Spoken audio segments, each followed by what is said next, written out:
अस्सलामुअलैकुम दोस्तों, मैं ਤੁਹਾਡਾ ਮੀਆਂ ਬਿਲਾਲ। ਅੱਜ ਫਿਰ ਇੱਕ ਨਵੀਂ ਰੈਸਪੀ ਨਾਲ ਅੱਜ ਮੈਂ ਤੁਹਾਡੇ ਲਈ ਬਣਾਵਾਂਗਾ ਮਟਨ ਕੋਫਤੇ ਇੱਕ ਅਲੱਗ ਅੰਦਾਜ਼ ਨਾਲ। ਦੋਸਤੋ, ਮੇਰਾ ਸ਼ੌਕ ਹੈ ਤੁਹਾਨੂੰ ਰੈਸਪੀ ਸਿਖਾਉਣਾ ਔਰ ਤੁਸੀਂ ਮੈਨੂੰ ਲਾਈਕ ਔਰ ਸਬਸਕ੍ਰਾइब ਜ਼ਰੂਰ ਕਰਿਆ ਕਰੋ। ਬੈਲ ਆਈਕਨ ਨੂੰ ਵੀ ਦਬਾਇਆ ਕਰੋ ਤਾਂ ਕਿ ਮੇਰੀ ਕੋਈ ਵੀ ਵੀਡੀਓ ਤੁਹਾਡੇ तक पहुंच सके। वीडियो दोस्तों पूरी देखा करो।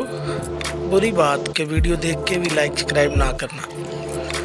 और वीवर्स, ਅੱਜ मैं ਤੁਹਾਡੇ ਲਈ ਇੱਕ ਅਥੈਂਟਿਕ ਰੈਸਪੀ ਲੈ ਕੇ ਆਇਆ ਜਿਹੜੀ ਕੋਫਤਾ ਜੋੜਨ ਦੀ ਤਰਕੀਬ ਵੀ ਦੱਸਾਂਗਾ ਤੁਹਾਨੂੰ ਔਰ ਇਹਦੇ ਵਿੱਚ ਨਾਲੋਂ ਨਾਲ ਹਰ ਚੀਜ਼ ਬਿਆਨ ਕਰਾਂਗਾ। ਦੋਸਤੋ, 2 ਕਿਲੋ ਗੋਸ਼ਤ ਲੈ ਲਿਆ ਸੀ, ਉਹਦੇ ਵਿੱਚ 1 ਪਾਊ ਚਨੇ ਲੈ ਲਏ ਸਨ, ਉਹਨਾਂ ਨੂੰ ਗ੍ਰਾਈਂਡ ਕਰਕੇ ਉਹਨਾਂ ਦਾ ਪਾਊਡਰ ਬਣਾ ਕੇ ਸ਼ਾਮਲ ਕਰ ਲਿਆ। 2 ਚਮਚ ਦੋਸਤੋ ਇਹਦੇ ਵਿੱਚ ਮੈਂ ਦਾਦਨ ਮਿਰਚ ਦੇ ਪਾਏ ਨੇ, 1 ਚਮਚ ਕਾਲੀ ਮਿਰਚ ਦਾ, 2 ਚਮਚ ਹਲਦੀ ਦੇ। 2 ਕਿਲੋ ਕੀਮਾ ਜਦੋਂ ਲਿਆ ਸੀ ਮੈਂ ਦੋਸਤੋ, ਉਹਦੇ ਵਿੱਚ 100 ਗ੍ਰਾਮ ਲਸਣ ਔਰ 100 ਗ੍ਰਾਮ ਅਦਰਕ ਮੈਂ ਸ਼ਾਮਿਲ ਕਰਕੇ ਕੋਈ ਅਧਪਾ ਮਿਰਚਾਂ ਲਿਆ ਕੇ ਉਹਨਾਂ ਨੂੰ ਗ੍ਰਾਈਂਡ ਕਰ ਲਿਆ ਸੀ। 1 ਪਾਊ ਪਿਆਜ਼ ਸ਼ਾਮਿਲ ਕੀਤਾ ਸੀ। ਦੋਸਤੋ, ਮੇਰੀ ਰੈਸਪੀ ਨੂੰ ਪੂਰਾ ਫੋਲੋ ਕਰਿਆ ਕਰੋ, ਪੂਰੀ ਦੇਖਿਆ ਕਰੋ। ਪਸੰਦ ਆਏ ਤੇ ਸ਼ੇਅਰ ਲਾਈਕ ਜ਼ਰੂਰ ਕਰਿਆ ਕਰੋ। ਔਰ ਮੇਰੇ ਚੈਨਲ ਤੇ ਤਕਰੀਬਨ ज़्यादा रेसिपियाँ कमर्शियल ने, बड़े बड़े अच्छे टिप्स दिते जाते हैं, उन्होंने फॉलो करिया करो। इनू असी एक जान करांगे दोस्तों, इसे तरह ही मिक्स करांगे। जल्दी नाल कीमा मिक्स नहीं होंदा, किते नमक रह जाता है, किते यानी कि कोई ना कोई चीज़ रह जाती है। नमक तुसी इसमें ज़रूरत ही पाना है दोस्तों। और इस तरीके नाल दोस्तों असी अच्छे तरीके नाल गुन के नमक ਇਹਦਾ ਇੱਕ ਜਾਨ ਕਰਾਂਗੇ ਔਰ ਸਭ ਮਸਾਲੇ ਜਿਹੜੇ ਨੇ ਇੱਕ ਜਾਨ ਇਹਦੇ ਵਿੱਚ ਹੋ ਜਾਣਗੇ। ਜਦੋਂ ਇਹ ਮਿਕਸ ਹੋਏਗਾ ਤੇ ਇਹਦਾ ਕਲਰ ਬਿਲਕੁਲ ਚੇਂਜ ਹੋ ਜਾਏਗਾ, ਜਿਸ ਤਰ੍ਹਾਂ ਵਿੱਚ ਨਜ਼ਰ ਆ ਰਿਹਾ ਤੁਹਾਨੂੰ। ਇਸ ਤਰੀਕੇ ਨਾਲ ਇਹ ਨਹੀਂ ਹੋਏਗਾ। ਲਓ ਜੀ ਵੀਵਰਸ, ਮਿਕਸਿੰਗ ਹੋ ਗਈ। ਇਹ ਦੇਖੋ ਵੀਵਰਸ, ਇਹਦਾ ਕਲਰ ਹੁਣ ਕਿਸ ਤਰੀਕੇ ਦਾ ਹੋ ਗਿਆ ਹੈ, ਇਹ ਦੇਖੋ। ਜੀ ਹਾਂ ਦੋਸਤੋ, कलर देख लिया तुसी। हुण कोफ्ता तुसी जेड़ा मर्जी इहदा तुसी रख सकते हो। लम्मा कोफ्ता कई खाना पसंद करते हैं, कोई गोल खाना पसंद करते हैं। जिस तरीके का भी दोस्तों तुसी कोफ्ता बनाना चाहो वो तुसी बना सकते हो। और मेरे भाई जिन्हें कमर्शियल काम करते हैं वो भी यही रेसिपी इस्तेमाल करते हैं, बहुते लम्बे छोटे काम नहीं करते हो। इसका मज़ा भी बड़ा है और बहुत आला दर्जे के कोफ्ते बनाते हैं। और कोई कुछ नहीं करना पैंदा, ये कर लो वो कर लो, ठीक है। आ देखो दोस्तों, कोफ्ते तैयार हो गए ने ते कोई ऐसा एडी मुशक्कत नहीं की ये। इंज कर लो, मैं किसी को टार्चर नहीं कर रहा दोस्तों, वैसे कह रहे हैं सिंपल तरीके नाल इस तरह ही कोफ्ता तैयार होंदा, बड़ा मज़ेदार होंदा। दूसरे पासे दोस्तों असी हुण इन्हां दा मसाला रख लवांगे। मसाला ही दोस्तों 1 पाव प्याज लिया, 2 गंढियां लसन दियां लईआं ने। अदरक असी जिहड़ा सी वो इहदे च नहीं लवांगे क्योंकि अदरक जिहड़ा असी कोफ्तियां च शामिल कर चुके हैं। अगर तुसी कोफ्तियां च शामिल अदरक नहीं किया तो फिर तुसी इस मसाले दे विच भी अदरक पा सकते हो, ठीक है। इहदे चाहिए दोस्तों 200 ग्राम घी ले लांगे और चुल्हा बाल देंगे। तो मेरे अल्लाह ने चाहा तो यह देख लो जी। बिस्मिल्लाहिर्रहमानिर्रहीम। दोस्तों देखो, हल्की अग ते ही भुनाई करनी है और प्याज ब्राउन होंदे ही थोड़ा जिहा पानी शामिल कर देना है हस्बे ज़रूरत। और 2 to 3 टमाटर और हरियां मिर्चां ग्राइंड करके ये शामिल कर देनियां ने। शामिल करने तो बाद अग तेज़ करके और फिर इनू असी भुनांगे। ये भुनाई ज़रूरी है। ये छोटे छोटे ट्रिक ने दोस्तों जेडे फॉलो कराया करो और रेसिपी जी है वो बहुत यूनिकी बनती है। इस दरम्यान असी काली मिर्च का फिर चमचा शामिल करांगे मसाले च लैदा ते दादन मिर्च पा देंगे।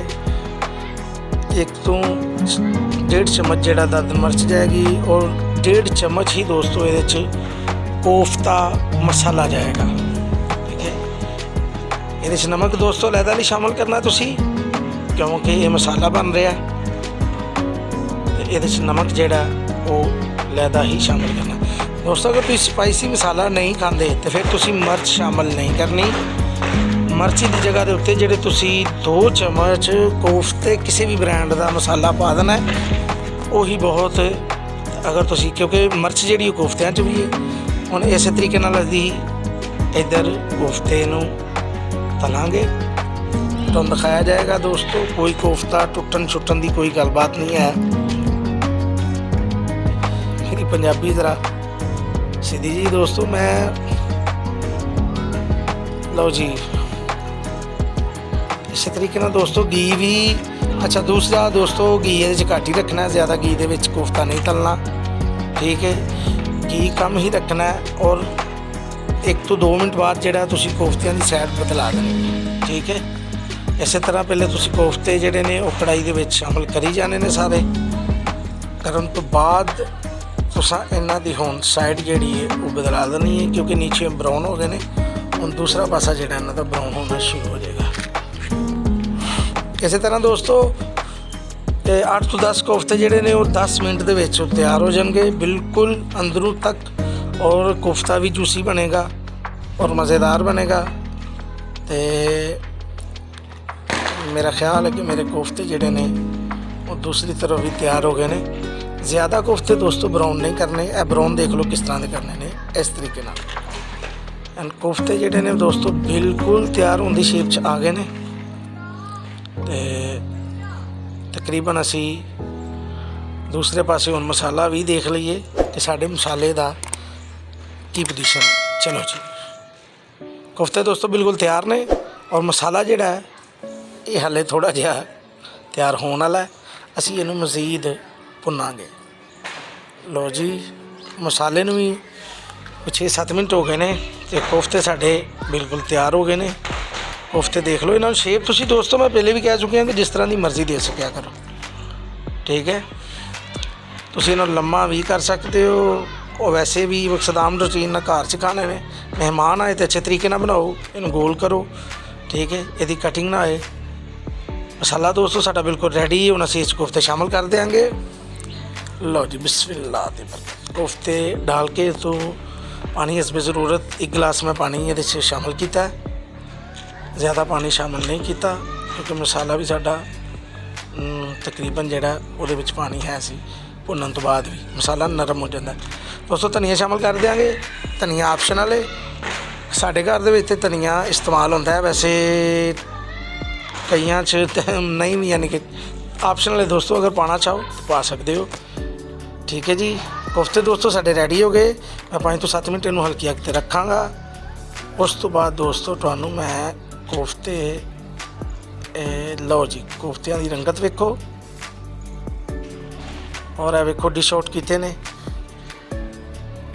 मेरे अल्लाह दी शान वेखो। लो जी मेरे दोस्तों मैनूं अगली रेसिपी तक इजाज़त दिओ। मेरी रेसिपियां फॉलो कराया करो और देखा करो और लाइक सब्सक्राइब ज़रूर कराया करो।